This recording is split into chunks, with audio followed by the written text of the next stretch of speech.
My name is Arnold. I am 74. Once my name inspired respect, sometimes fear, but it always meant something. Now it is drowning in silence. Not even in oblivion, because in order to forget, you must first remember. And who remembers me? I live in a small house on the outskirts, outside the city, where you can still hear the wind tearing the field and the branches scratching the windows. The house was once a source of pride. I built it for my family, for myself. And now? Cracks in the walls, dampness in the basement, emptiness in the rooms. My wife died 6 years ago. The children came to the funeral. They left a wreath, and silence. My son Sergey is the head of a large construction company. He has 2 apartments in the capital. My daughter Marina is a psychologist, teaches at the university. Irony, isn't it?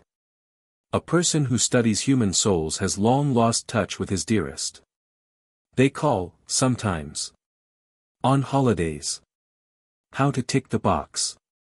Their voice is always busy. I've already learned to hear it, busyness in the words, in the silence between them. Grandchildren are adults. It seems to me that for them I am an obligatory part of a family photo that they want to cut out.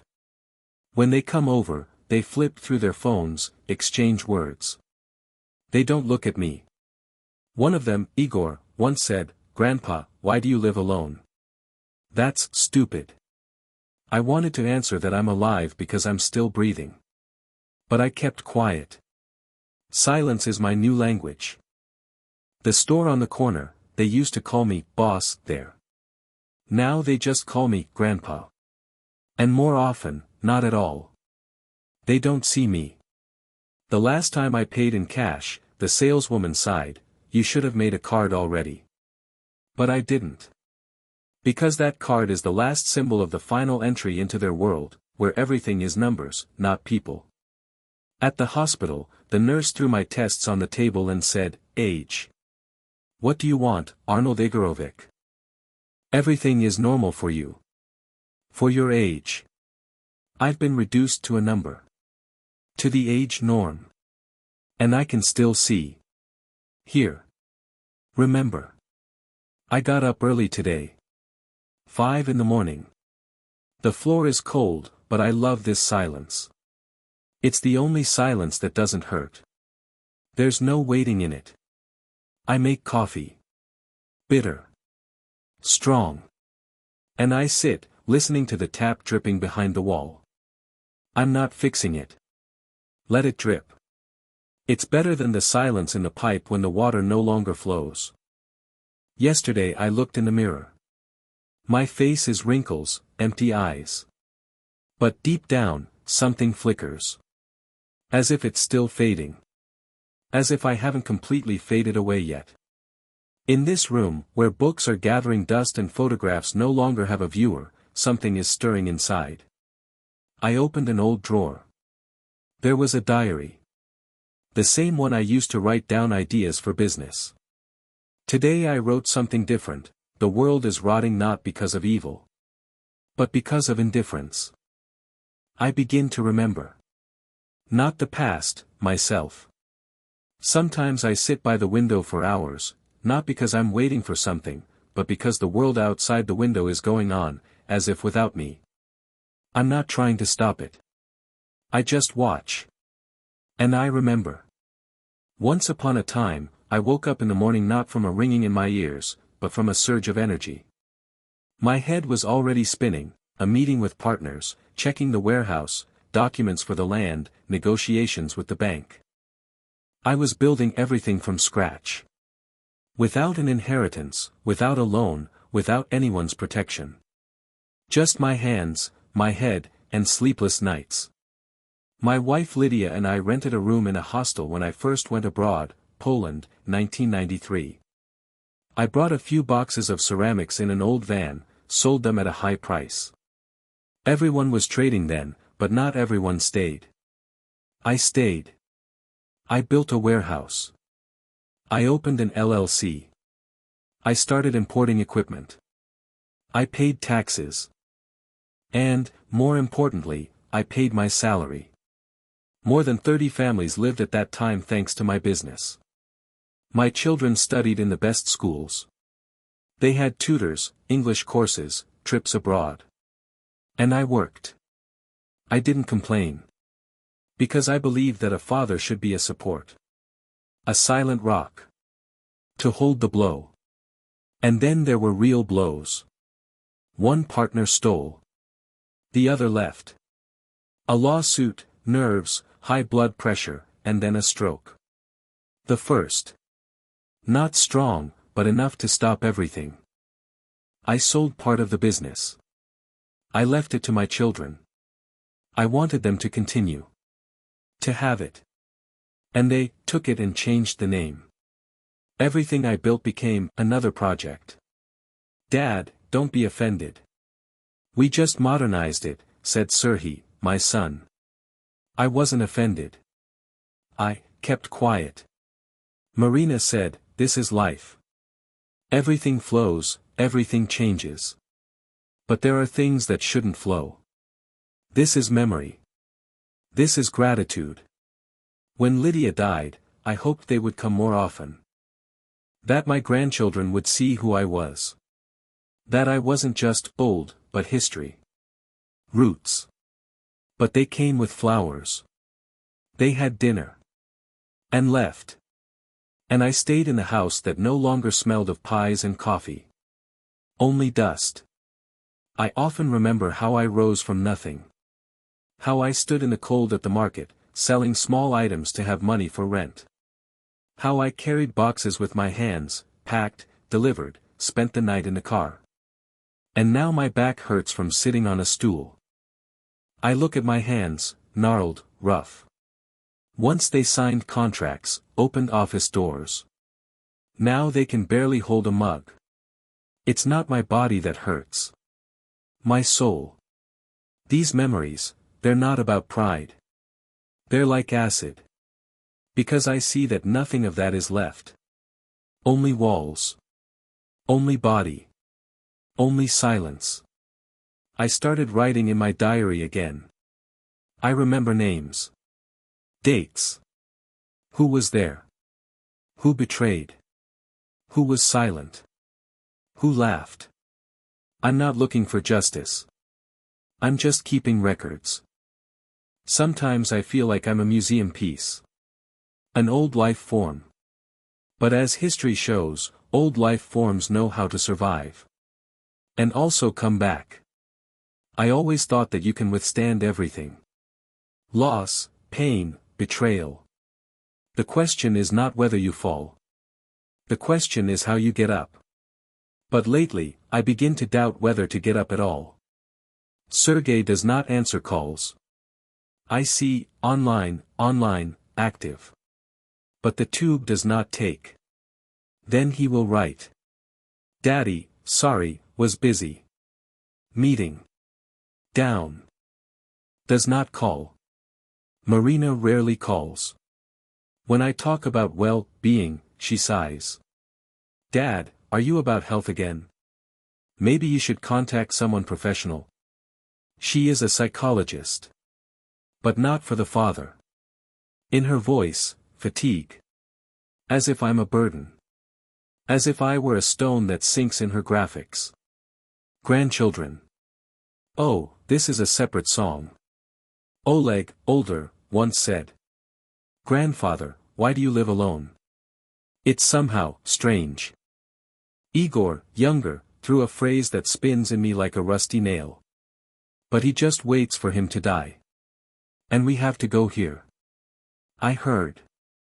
They thought I didn't hear. But I heard. I started writing. Name, Igor. Date, August 14th.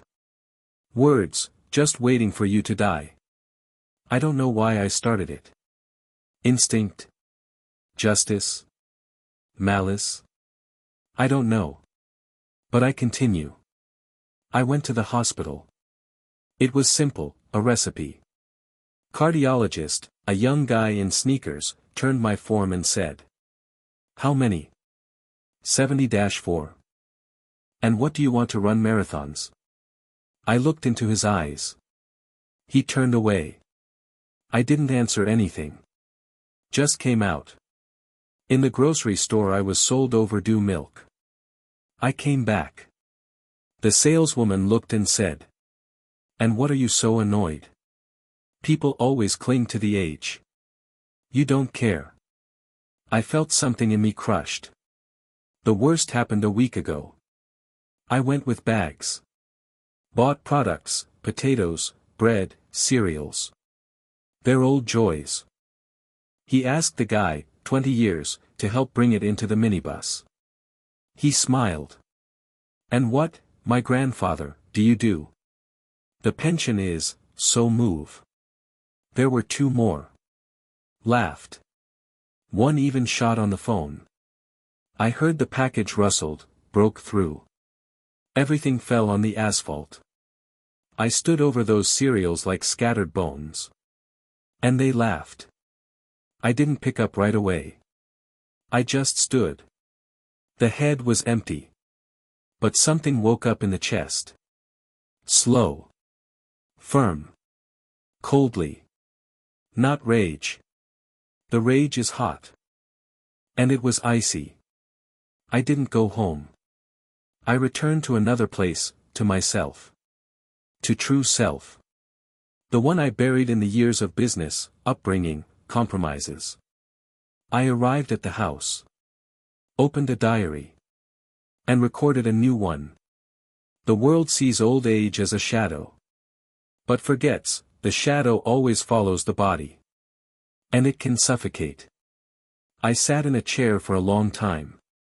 Did not turn the light. The window caught twilight like a spider fly. And then I realized. I will not be a victim anymore. There will be no cry. There will be no tears. It will be a plan. Cold. Clear. Reasonable. In this game, they will not even know that it has already started. There was no rain that day, but the sky was gray, as if the world already knew something was going to happen. I was walking down the main street, carefully carrying 2 packages, bread, milk, some vegetables. My knees ached, but I got used to it. I always got used to it. There were a few people standing at the bus stop. The young people were loud, their phones were ringing, and they were laughing. I sat down on a bench and put the packages under my feet. At that moment, one of them, a guy in a red jacket, shouted, "Grandpa, can I help you? You'll fall." And they all laughed. The package slipped and the bread rolled across the asphalt. I bent down to pick it up, but someone's foot deliberately stepped on it. "Oh, sorry," he said, and didn't even remove his foot. Laughter. Sharp, young, ruthless. I felt something inside me snap. But not like in the movies, there was no scream, no lightning. Just silence. Silence, so pure that even the noise of the city faded away in it. I looked at their faces. It seemed to me that I saw not people but dolls. They moved, laughed, blinked, but inside there was emptiness. Mechanical indifference. And I was standing, with my hands that still remembered the weight of real life. And I understood, I was alive. They were not. I didn't pick up the bread. I simply turned around and left. Slowly, evenly, without looking back. Behind me were screams, whistling, some kind of, "Grandpa, don't be offended." But I didn't hear it anymore. Because something I was afraid of was born in me. Something I had once stopped. Dark silence. I came home, opened the door, and for the first time in a long time turned on the lights in the whole house. The rooms came to life, the walls seemed to breathe. I sat down at the table, opened my diary. Today I was humiliated for the last time. Now the world will speak to me in my language, the language of loss. I took an old notebook, the one where I used to plan business projects. The pages still retained the smell of tobacco, coffee, sweat, the smell of action. I began to write. Don't give names. Deeds. Motives. Sergey, son. Money. Bank. Partners. Marina, daughter. Reputation. Students. Igor, grandson. Video. Social networks. Everyone had their own weak point. And I knew how to pull.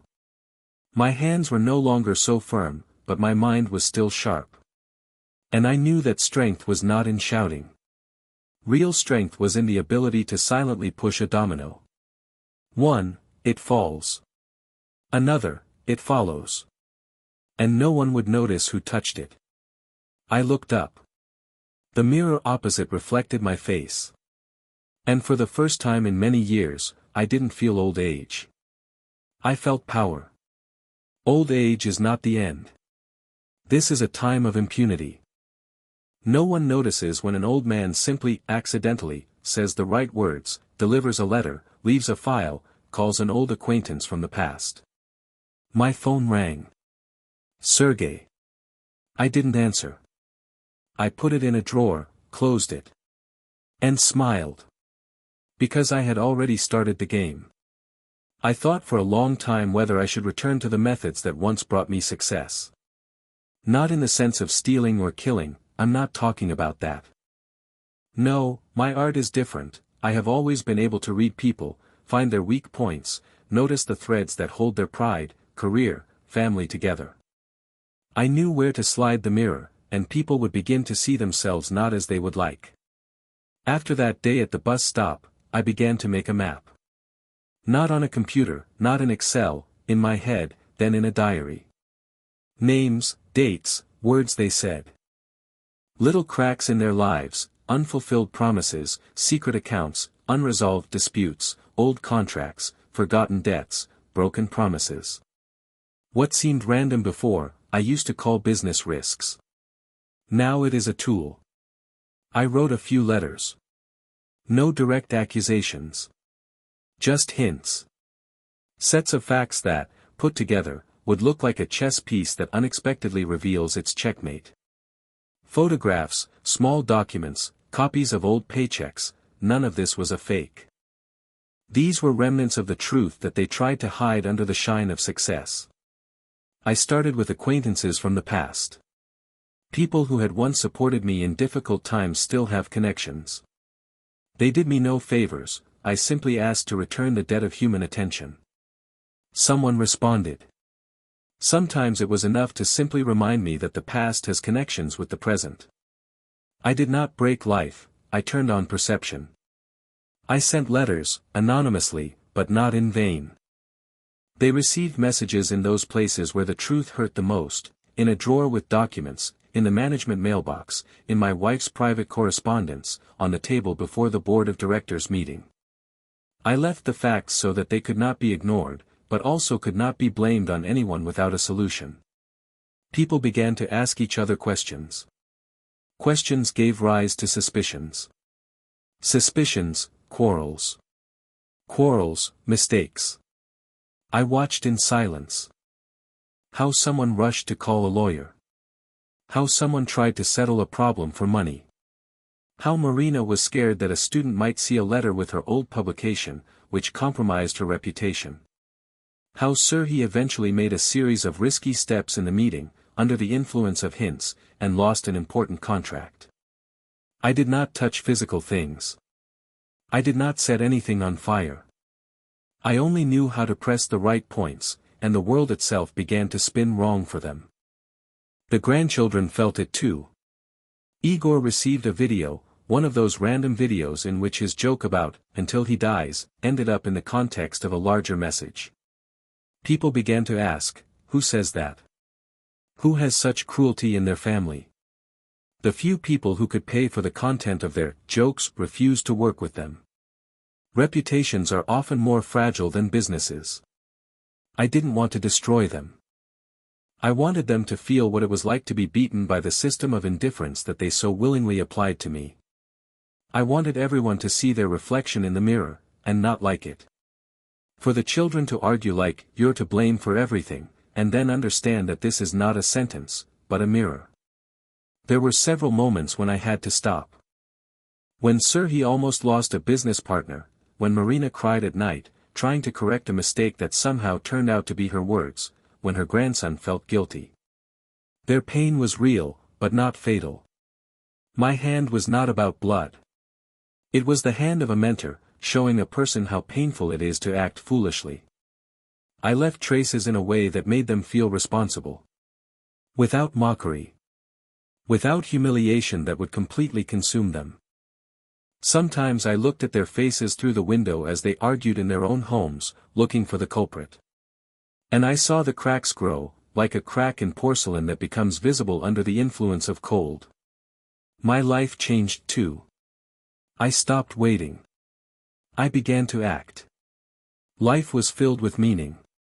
Every hidden document, every return call, every why, from their lips, these were notes in a score. The music was quiet but inevitable. And most importantly, I remained in the shadows. No one saw me behind those rough lines. They thought it was fate. That it was coincidence. I knew, the ultimate truth is that sometimes a shadow is the most powerful thing in the room. Weeks pass. The world around me hasn't changed, the same trees, the same sidewalks, the same cold mornings. But inside me, a different kind of silence. Not deaf, not dead, but full of peace. It no longer presses. It listens.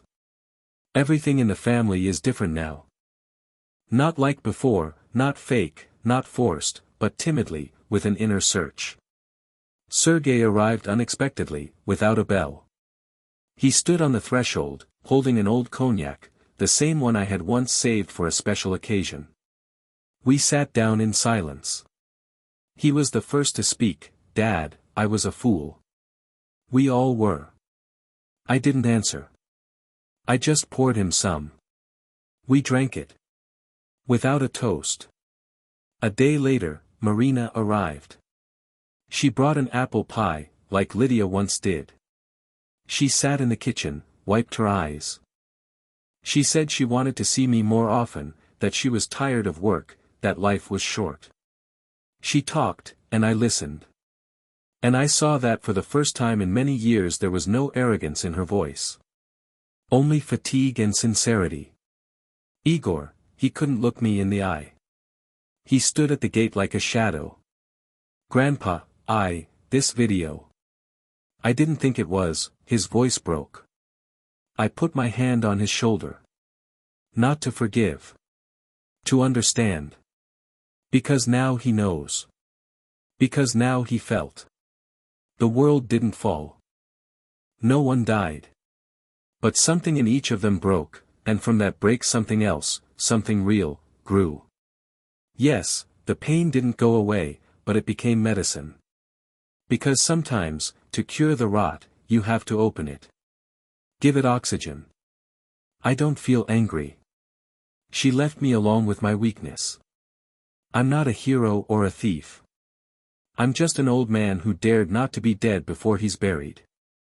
Old acquaintances are writing to me again. Someone is inviting former colleagues to a meeting. Someone asks for advice. People who once forgot me now remember me. Not out of fear, but out of respect. They have seen that the strength of old age is not muscle, not money, not status. It is the ability to stand silently and bear the truth, even when it is difficult. Sometimes at night I sit in the garden. Autumn breathes coldly, the leaves fall slowly, as if the world is asking me to stay a little longer. I look at the sky, and it seems to be looking back. And in this mutual silence there is neither guilt nor triumph. Only peace. My diary lies on the table. The last page is almost empty. I open it and write, "I do not forgive. But I do not punish either. I simply remind the world that even a shadow has the right to dignity." I close the cover. And I smile. Now I am not alone. Because finally, I am myself again. Subscribe and like. And tell your friends about this video.